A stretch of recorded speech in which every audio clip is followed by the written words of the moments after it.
Hi guys, today we will talk about how to add social links on your Reddit app. We will go to add this links you have on your Reddit. We will just go up here in this picture. We will click.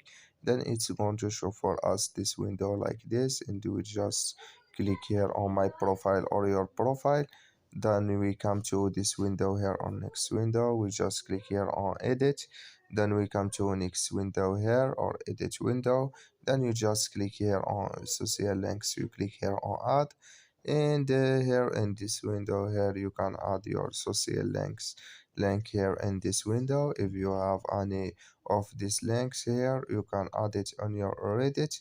And when you're done, you just go up here, you click here on save, and it's going to save with you.